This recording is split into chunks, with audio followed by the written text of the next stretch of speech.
All right, in this video, we're going to work with the Modify tool. So you got the little pliers here. We're going to look at the top on the pad here. See, we can subdivide, we can reshape, and we can extrude. So let's first look at just kind of reshaping. All right, and so when reshaping, notice if I point at different faces, they're highlighted. And again, when I then squeeze the trigger, I'm grabbing and pulling out the face and just changing the overall shape of the object based on the face that I'm grabbing, right? And it's only pulling it and deforming it.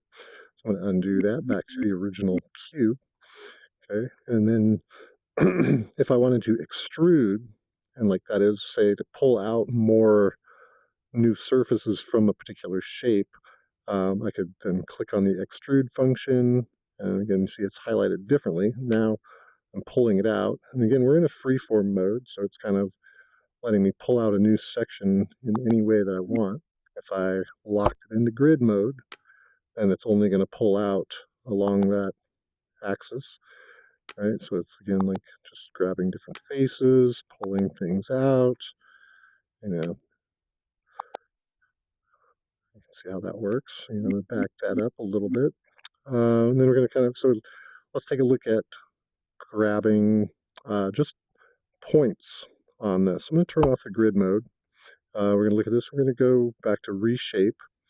And notice these are little vertices here. It's very difficult to see them sometimes highlighting them, but these little vertices here are also selectable and allow you to transform the polygon.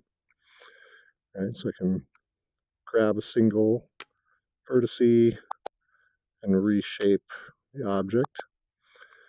So this is how you get more complex structures off of the basic primitive polygons that are available in this set. So I can kind of taper that off, and notice it's starting to subdivide. Which is the next function we're going to look at. We could grab more than one vertice. The way that works is you squeeze the trigger. Again, see the little rainbow highlight, and that will allow you to, make multiple selections of things. Again, right now it's selecting edges as opposed to vertices. So it's going to undo that and see if we can target. It's a little harder to target multiple vertices. There we go. Switched modes, right? So now we've got several vertices selected, and then when I pull on them, they can be deformed, reshaped. So we squeeze that, we point at one, and it switches modes, and now we can again pull and grab and reshape that. That noise you hear is letting you know that like faces of polygons are overlapping and colliding, maybe creating some confusion in ways that the shapes are not happy with. Okay, so again, I'm going to back up and just kind of look at the subdivide tool really quick. So again, that function's right here on the left. We press subdivide, and that's going to allow us to create our own divisions and increase the number of surfaces on the polygon. So say, we're wanting to possibly create maybe and extrude something off of here. We could try to be careful and line these up, and we can move these around. So I make a couple, and again, if we wanted, I could go back to reshape and grab a line, and if it was in grid mode, it'd be a little bit better for keeping things precisely aligned. So you can see that's keeping it locked in on a horizontal until I dramatically shift it.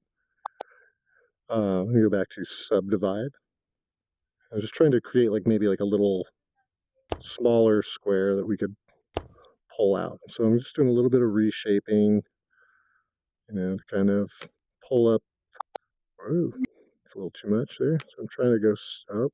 I'm in grid mode. See, it's kind of tricky. This is where the finesse of working is, and it's starting to do more subdivision as we're moving parts around. But I was hoping to do is kind of do one extrude right from there. Just kind of noting how you could subdivide down into a surface to create, more complex surfaces to pull out. And let's look at last thing before we close out of this one is extruding inwards. Can we? And notice it does. It's like it's going inwards, it's creating a hollow inside of there. So again, just kind of demonstrate from here. Notice that is hollowing out there. But again, it's not happy. It wants to be a solid.